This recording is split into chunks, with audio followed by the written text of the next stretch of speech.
আসসালামু আলাইকুম। আমি শাহরিয়ার মাহমুদ অয়ন পড়াশোনা করছি doctor of veterinary medicine, Bangladesh কৃষি বিশ্ববিদ্যালয়। আজকে আমরা নিয়ে এসেছি অষ্টম শ্রেণীর খুবই গুরুত্বপূর্ণ একটা অধ্যায়টার নাম হচ্ছে সমন্বয় এবং নিঃসরণ। চলো আর দেরি না করে ক্লাসটি শুরু করা যাক।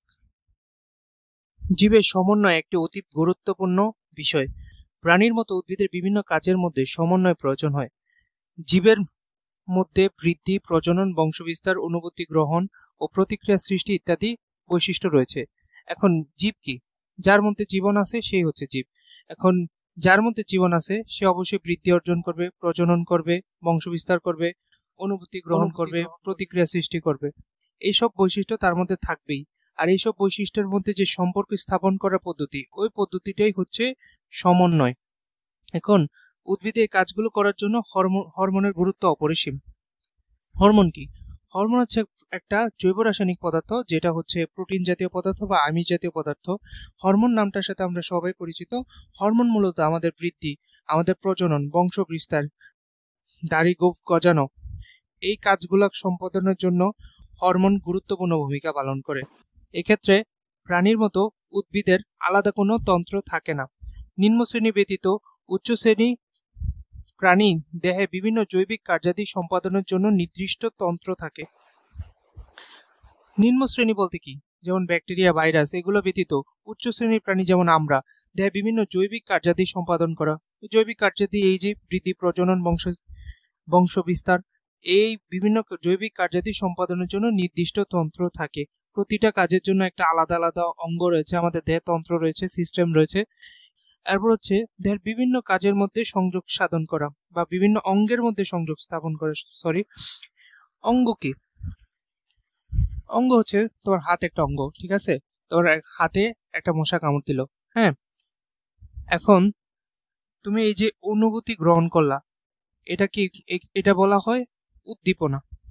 তারপর তখন তোমার ব্রেনের মধ্যে এটা গেল, তারপর ব্রেন তোমাকে নির্দেশ দিল যে ডান হাত দিয়ে মশাটা মারো। এটা হচ্ছে সাড়া দিয়ে পরিবেশের সাথে সম্পর্ক রক্ষা করা। এখানে কি ডান হাত, ব্রেন, তারপর হচ্ছে বাম হাত, তিনটা অঙ্গ একসাথে আরেকটার মধ্যে সংযোগ স্থাপন করতেছে না? মানে বিভিন্ন অঙ্গের মধ্যে এখানে সংযোগ সাধন হচ্ছে না? এই প্রক্রিয়াটা, এই যে পুরো একটা জটিল প্রক্রিয়া সম্পন্ন হচ্ছে, এটার জন্য গুরুত্বপূর্ণ ভূমিকা পালন করতেছে কে? স্নায়ুতন্ত্র। এই চ্যাপ্টারটা মূলত এই যে স্নায়ুতন্ত্র নিয়ে এবং এই রিলেটেড যেসব জিনিসপাতি আছে ওগুলা নিয়ে। প্রতিটি উদ্ভিদ কোষের বিভিন্ন শারীরবৃত্তীয় কার্যক্রম একটি নিয়ম শৃঙ্খলার মাধ্যমে সংঘটিত হয়। এই কারণে সমন্বয় উদ্ভিদের একটি অপরিহার্য কার্যক্রম। এই সমন্বয় না থাকলে উদ্ভিদের জীবনে বিশৃঙ্খলা দেখা দিবে। প্রতিটি জীবনচক্রের পর্যায়গুলো, যেমন অঙ্কুরোদ্গম, পুষ্পায়ন, ফল সৃষ্টি, বার্ধক্যপ্রাপ্তি, সুপ্তাবস্থা ইত্যাদি একটি সুশৃঙ্খল নিয়ম মেনে চলে। এখন অঙ্কুরোদ্গম কি? অঙ্কুরোদ্গম হচ্ছে একটা বীজ থেকে যখন চারা উৎপাদন হওয়া শুরু হয়, মানে চারা বের হওয়া একটা গাছ থেকে। ধরো বাসার মধ্যে অনেক সময় ছোলা ভিজায় রাখলে দেখা যায় যে ছোলা থেকে এরকম শিকড় গজানো শুরু হয়েছে। ওই পর্যায়টা হচ্ছে তার অঙ্কুরোদ্গম। পুষ্পায়ন মানে হচ্ছে গাছের ফুল ফোটার যে পর্যায়, সেটা হচ্ছে পুষ্পায়ন। ফল সৃষ্টি মানে ফুল থেকে যখন ফল সৃষ্টি হওয়া শুরু হয়, সেই পর্যায়টা হচ্ছে ফল সৃষ্টি।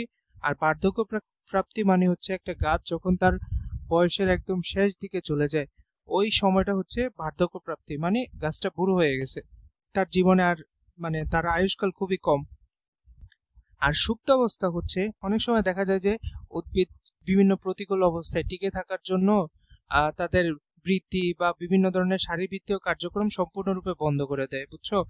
ওই প্রতিকূল অবস্থা মোকাবেলা করার জন্য তার যে এই সকল কার্যক্রম বন্ধ করে দেওয়ার যে পর্যায়টা, ওটা হচ্ছে সুপ্তাবস্থা। এগুলো হচ্ছে একটা সুশৃঙ্খল নিয়ম মেনে চলে। এই কাজে আবহাওয়া এবং জলবায়ু জনিত প্রভাবগুলো গুরুত্ব লক্ষ্য করার মতো।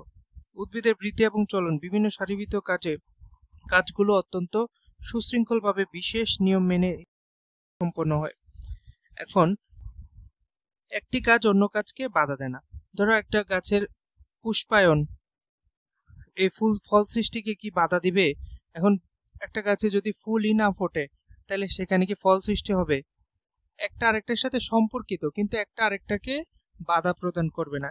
এই জিনিসটাই এখানে বলা হয়েছে, বুঝছো? একটা কাজ আরেকটাকে বাধা দিবে না, উল্টা একটা কাজ আরেকটাকে হেল্প করবে। বিভিন্ন কাজের মধ্যে এই সমন্বয় সাধন মানে একটা কাজের সাথে আরেকটা কাজের যে সম্পর্ক বা সমন্বয় বা এদের মধ্যে যে সংযোগ স্থাপন করা কিভাবে হয় সেটা জানার জন্য বিজ্ঞানীরা চেষ্টা করতে থাকেন।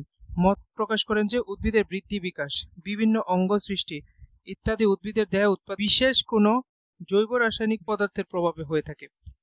মানে উদ্ভিদের দেহে একটা বিশেষ জৈব রাসায়নিক পদার্থ থাকে যেটার উপস্থিতির কারণে এই সকল কাজগুলো এত সুন্দরভাবে চলতেছে। যেমন ফুল সৃষ্টি হওয়ার পর ফল সৃষ্টি হচ্ছে, এগুলো সবকিছু একটা আরেকটার সাথে সম্পর্কিত একটা জৈব রাসায়নিক উপাদানের মাধ্যমে। সেই জৈব রাসায়নিক উদ্ভিদের সকল কাজ নিয়ন্ত্রণকারী এই জৈব রাসায়নিক পদার্থটিকে বলা হয়ে থাকে ফাইটো হরমোন বা বৃদ্ধিকারক বস্তু। হরমোন শব্দটার সাথে তোমরা সবাই পরিচিত। আর ফাইটো হরমোন মানে কি? ফাইটো হরমোন, এখানে যে ফাইটো একটুক আসছে এটার অর্থ হচ্ছে উদ্ভিদ, আর হরমোন তো হরমোন হচ্ছে একটা আমিষ জাতীয় বা প্রোটিন জাতীয় পদার্থ। উদ্ভিদ দেহ থেকে যে সকল হরমোন উৎপাদিত হয় সেগুলোকে হচ্ছে ফাইটো হরমোন নামে আখ্যায়িত করা হয়। উদ্ভিদ দেহ থেকে যে সকল হরমোন উৎপাদিত হয় সেগুলো হচ্ছে ফাইটো হরমোন নামে পরিচিত। এটা হচ্ছে একটা বৃদ্ধিকারক বস্তু। হরমোন কোষে উৎপন্ন হয় এবং উৎপত্তি স্থল থেকে বাহিত হয়ে দূরবর্তী স্থানে কার্যাবলী সম্পাদন করে থাকে। ধরো কোন একটা হরমোন উদ্ভিদের ডালে উৎপন্ন হয়েছে, ওটা কি করবে? ও ডালে ওটা কোনো কাজ করবে না, ওটা কি করবে? পাতায় বা ফুল ফোটাতে সাহায্য করবে বা অন্য কোনো মানে যেখান থেকে উৎপন্ন হয়েছে সেখান থেকে দূরে কোথাও গিয়ে তার কাজ দেখাবে। যেসব উদ্ভিদ হরমোন মানে উদ্ভিদের মধ্যে যে সকল হরমোন পাওয়া যায় তার মধ্যে উল্লেখযোগ্য কিছু হরমোন এখানে নাম দেওয়া আছে, যেমন অক্সিন, জিববেরেলিন, সাইটোকাইনিন। এগুলো হচ্ছে বৃদ্ধি সহায়ক। এই তিনটা অক্সিন, জিববেরেলিন এবং সাইটোকাইনিন হচ্ছে বৃদ্ধি সহায়ক, মানে হচ্ছে উদ্ভিদের বৃদ্ধিতে সহায়তা করবে। আর অ্যাবসিসিক অ্যাসিড, ইথিলিন হচ্ছে বৃদ্ধি প্রতিবন্ধক হিসেবে কাজ করবে। প্রতিবন্ধক মানে হচ্ছে বাধা প্রদান করা, মানে হচ্ছে অ্যাবসিসিক অ্যাসিড এবং ইথিলিন হচ্ছে উদ্ভিদের হচ্ছে বৃদ্ধিতে বাধা প্রদান করবে। আর পাতায় উৎপন্ন হয় কোনটা? পাতায় উৎপন্ন হচ্ছে ফ্লোরিজেন নামক এক ধরনের হরমোন। পত্র মূলে বা পাতার এই যে দেখো, আমি তোমাদের পত্র মূলটা দেখাই। পাতা বা পাতার এই যে মূল, বুঝছো? সরি, এই যে পাতার যে মূল, হ্যাঁ, পত্র মূলে স্থানান্তরিত হয়, বুঝছো? স্থানান্তরিত হয়ে পত্র মুকুলকে পুষ্প মুকুলে পরিণত করে। এই যে এটা হচ্ছে কি? পত্র মুকুল। এখানে স্থানান্তরিত হইয়া এই যে পত্র মুকুল, এখান থেকে পাতা গজানোর কথা, এটা না গজায় এখানে কি উৎপন্ন হয়? এখানে এই যে পুষ্প মুকুল। পুষ্প মুকুল মানে হচ্ছে যে মুকুল থেকে হচ্ছে ফুল উৎপাদিত হয় সেটা হচ্ছে পুষ্প মুকুল নামে পরিচিত, বুঝছো? তাই দেখা যায় হচ্ছে ফ্লোরিজেন নামক যে হরমোনটা আছে সেটা হচ্ছে ফুল উৎপন্ন করে। এখন এই নামটা কিভাবে মনে রাখবা? নামটা মনে রাখা খুব ইজি। ফ্লোরা মানে ফুল, বুঝছো? এটা থেকে আসছে হচ্ছে ফ্লোরিজেন। এটাও ফুল, ফ দিয়ে, এটাও ফ্লোরিজেনও ফ দিয়ে। এটা দিয়ে খুব সহজে মনে রাখতে পারবা কোনটি উদ্ভিদে ফুল উৎপাদনে সহায়তা করে। এটা হচ্ছে ফ্লোরিজেন। এরপর হচ্ছে চার্লস ডারউইন এই হরমোন প্রথম আবিষ্কার করেন। এই লাইনটা কিন্তু খুবই ইম্পর্টেন্ট। কে আবিষ্কার করছেন? অক্সিন। চার্লস ডারউইন হচ্ছে সর্বপ্রথম এই হরমোন আবিষ্কার করেন। তিনি উদ্ভিদের ভ্রূণমুকুল আবরণী উপর আলোর প্রভাব লক্ষ্য করেন। যখন আলো তির্যকভাবে একদিকে লাগে ভ্রূণমুকুল আবরণী আলোর উৎসের দিকে বাঁকা হয়ে বৃদ্ধি লাভ করে। ধরো গাছের একটা বৈশিষ্ট্য হচ্ছে তুমি যদি গাছ যেদিকে সূর্যের আলো বেশি পায় সেই দিকে হচ্ছে সে বৃদ্ধি পেতে শুরু করে। ধরো একটা জানালার পাশে তুমি একটা গাছ রাখলা, দেখবা যে গাছটা জানালার দিকে বৃদ্ধি পাইতেছে, ঠিক আছে? এটা হচ্ছে উদ্ভিদের একটা সমন্বয়ের প্রক্রিয়া। আর এগুলা নিয়ন্ত্রণ এটা সর্বপ্রথম লক্ষ্য করছেন কে? Charles Darwin. প্রকৃতপক্ষে ভ্রূণমুকুল আবরণীর অগ্রভাগে অবস্থিত রাসায়নিক পদার্থটি ছিল বৃদ্ধি সহায়ক হরমোন। এখন যে হরমোনটা হচ্ছে উদ্ভিদের এই বৃদ্ধিতে সহায়তা করছে সে হরমোনটাই হচ্ছে অক্সিন। অক্সিন প্রয়োগে শাখা কলমে মূল গজায়, এরপর ফলের অকালে ঝরে পড়া রোধ হয়। অনেক সময় দেখা যায় যে গাছে ধরো ফল পাকার আগে বা ফল পরিপক্ক হওয়ার আগেই ফল ঝরে পড়া শুরু হয়।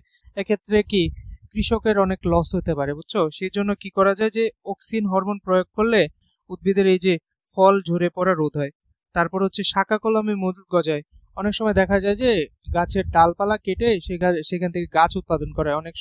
কিছু কিছু ক্ষেত্রে দেখা যায় যে ওই ডালপালা থেকে শিকড় গজাচ্ছে না, তখন যদি আমরা অক্সিন হরমোন প্রয়োগ করি সহজে ওই শাখা থেকে মূল গজানো শুরু করে, তখন ওই ডাল থেকে নতুন আরেকটা চারা উৎপাদন করা সম্ভব হয়। জিববেরেলিন চারা গাছ, বীজপত্র, পত্রের বর্ধিষ্ণু অঞ্চল। এখন এই যে বীজপত্র কি, বীজপত্র এই যে দেখো এখানে একটা বীজ ছিল, বীজ থেকে প্রথম যে পাতার মতো এই অংশটা উঠে আসতেছে, এই অংশটা কি বলা হয়ে থাকে বীজপত্র। পাতার বর্ধিষ্ণু অঞ্চল মানে হচ্ছে পাতার যেই অংশটা হচ্ছে বৃদ্ধি অবস্থায় আছে, মানে বৃদ্ধি পাচ্ছে, ওই অঞ্চলটাই হচ্ছে বর্ধিষ্ণু অঞ্চল। এর প্রভাবে উদ্ভিদের পর্বমধ্যগুলোর দৈর্ঘ্য বৃদ্ধি পায়। পর্বমধ্য কি, এই যে দেখো এখানে পাতা আছে, এই পুরো অংশটা হচ্ছে পর্ব, ঠিক আছে?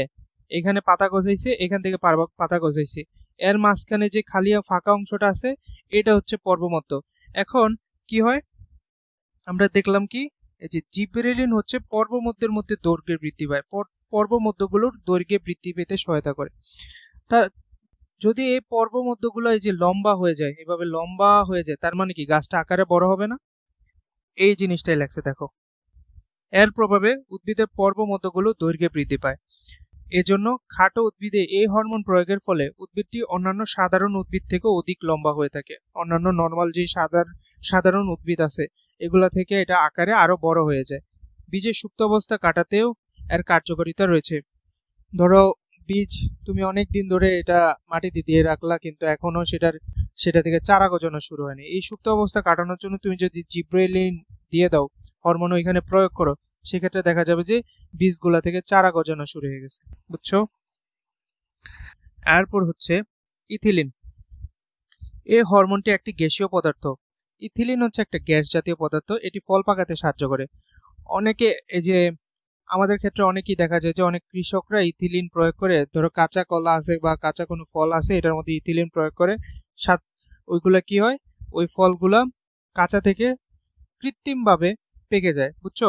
এই হরমোন ফল, ফুল, বীজ, পাতা এবং মূলে দেখা যায়। নর্মালি এগুলো হচ্ছে ন্যাচারালি যে ওয়েতে প্রাকৃতিকভাবে হচ্ছে ফল, ফুল, বীজ এবং পাতা ও মূলেও এই ইথিলিন যে হরমোনটা এটা উৎপন্ন হয়। ইথিলিন বীজ এবং মুকুলের সুপ্ত অবস্থা ভঙ্গ করে। এখন এইটার মাধ্যমে কি বোঝানো হয়েছে, বীজ থেকে যে চারা উৎপাদন হচ্ছে না বা মুকুল থেকে ধরো ফুল ফুটতেছে না, এই যে সুপ্ত অবস্থা ভঙ্গ করার কাজে কি সাহায্য করে, ইথিলিন হেল্প করে। চারা গাছের কাণ্ডের বৃদ্ধি ঘটিয়ে, চারা গাছের কাণ্ড মানে হচ্ছে ডাল, এটা বৃদ্ধি ঘটিয়ে চারাকে লম্বা হতেও সাহায্য করে। ফুল এবং ফল সৃষ্টির সূচনা করে। ধরো একটা গাছ তুমি অনেক দিন ধরে লালন পালন করতেছো, এখান থেকে ফুলও হইতেছে না, ফল হইতেছে না, এখন এই ইথিলিন প্রয়োগের মাধ্যমে সেখান থেকে ফুল এবং ফল সৃষ্টির সূচনা করা যেতে পারে। ইথিলিন পাতা, ফুল এবং ফল ঝরে পড়া ত্বরান্বিত করে। কিছু কিছু গাছ দেখবা যে একসাথে অনেক পাতা ঝরে যাচ্ছে বা ফুল হচ্ছে কিন্তু ফুল থেকে ফল হচ্ছে না, ফল হওয়ার আগে আর কি ফুলটা অপরিপক্ক অবস্থায় পড়ে যাচ্ছে, বা ফল দেখবা যে ছোট ছোট ফল হওয়ার সাথে সাথে এই ফলগুলা ঝরে যাচ্ছে। এই পড়ে যাওয়াকে রোধ করে কোনটা, ইথিলিন হরমোন। এখন হচ্ছে চলন। উদ্ভিদ অন্যান্য জীবের মতো অনুভূতি ক্ষমতা সম্পন্ন, এর জন্য অভ্যন্তরীণ বহিঃ উদ্দীপক উদ্ভিদ দেহে যে উদ্দীপনা সৃষ্টি করে তার ফলে উদ্ভিদের চলন এবং বৃদ্ধি সংঘটিত হয়। এসব চলনকে ট্রপিক চলন বলা হয়ে থাকে। এখন চলন হচ্ছে, আমি আগেও একবার বলছি, উদ্ভিদের অন্যান্য জীবের মতো যে উদ্ভিদের অনুভূতি আছে, সে অভ্যন্তরীণ মানে হচ্ছে তার ভিতরে যে উদ্দীপনা, আর বহিঃ উদ্দীপক মানে হচ্ছে বাইরে থেকে যে উদ্দীপনা। ধরো বাইরে কি কি আছে, আবহাওয়ার কারণে তাপ, বৃষ্টি, চাপ, এগুলা আমরা যেমন গরম লাগলে গরম ফিল করতে পারি, উদ্ভিদও এরকম গরম ফিল করতে পারে। এর ফলে উদ্ভিদ দেহে যে উদ্দীপনা সৃষ্টি হয় তার ফলে উদ্ভিদের চলন বৃদ্ধি সংঘটিত হয়। এই ধরনের চলন, এই যে অভ্যন্তরীণ বহিঃ উদ্দীপক উদ্ভিদ দেহে যে উদ্দীপনা সৃষ্টি করে, এর ফলে উদ্ভিদের যে চলন এবং বৃদ্ধি সংঘটিত হয়, এইসব চলনকে বলা হয়ে থাকে ট্রপিক চলন। আর এখানে হচ্ছে একটা পরীক্ষা প্র্যাকটিক্যাল, এই যে আমি যেটা বললাম, ধরো তুমি একটা এই যে জলজ উদ্ভিদের একটা এখানে পানি, তুমি যদি এরকম গাছকে দেখো যে তোমার জানালা থেকে যদি আলো আসে, জানালার কাছে যদি রেখে দাও, সেক্ষেত্রে দেখা যাবে যে গাছটা এই যে জানালার দিকে বৃদ্ধি পাচ্ছে, কিন্তু এর শিকড়টা বৃদ্ধি পাবে কি এর অপোজিট দিকে, দেখছো? এটা এদিকে বৃদ্ধি পাবে, আলোর দিকে বৃদ্ধি পায় হচ্ছে উদ্ভিদের উপরের অংশ, আর যে নিচের অংশ বা শিকড়টা হচ্ছে এর বিপরীত দিকে বৃদ্ধি পায়। এটা হচ্ছে এর আলোক বিমুখী চলন, আর এটা হচ্ছে আলোকমুখী। আলোকমুখী মানে আলোর দিকে মুখ করে আছে, আর আলোক বিমুখী মানে আলোর বিপরীত দিকে মুখ করে আছে। যে হরমোনের ব্যবহার, অক্সিন এবং অন্যান্য কৃত্রিম হরমোন শাখা কলমে মূল উৎপাদনে সহায়তা করে। কৃত্রিমভাবে বর্তমানে বিভিন্ন কৃষকরা এগুলো প্রয়োগ করছে। ইন্ডোল বা acetic acid, indole acetic acid এক ধরনের অক্সিন, ক্ষতস্থান পূরণে সহায়তা করে। ধরো উদ্ভিদের কোনো একটা অংশ মানে আলাদা হয়ে গেছে, বা কোনো একটা অংশ কেটে ফেলা হয়েছে ভুলক্রমে, সেখানে যদি আমরা এই যে অক্সিন হরমোনটা দিই, তাহলে খুব দ্রুত ওই জায়গাটা ফিল আপ হয়ে যাবে। অক্সিন প্রয়োগে ফলের মোচন বিলম্বিত হয়। ফলের মোচন মানে কি? ফলের ক্ষয় বা পচে যাওয়া, এগুলা আর কি বিলম্বিত হয়। বিভিন্ন উদ্দীপক যেমন আলো, পানি, অভিকর্ষজ ইত্যাদি উদ্ভিদের বৃদ্ধিকে প্রভাবিত করে। তো এই পর্যন্তই ছিল হচ্ছে উদ্ভিদ রিলেটেড সমন এবং নিঃসরণের জিনিস। তো আজকে এই পর্যন্তই থাক, আর পরবর্তী ক্লাস দেখার আহ্বান জানিয়ে আমি আজকে আমার ক্লাসটি শেষ করছি। আসসালামু আলাইকুম। আর তোমাদের যদি কোনো কোশ্চেন থেকে থাকে অবশ্যই কমেন্ট বক্সে জিজ্ঞাসা করবে, আর আমি সেইগুলা সলভ করার সর্বোচ্চ চেষ্টা করবো ইনশাল্লাহ।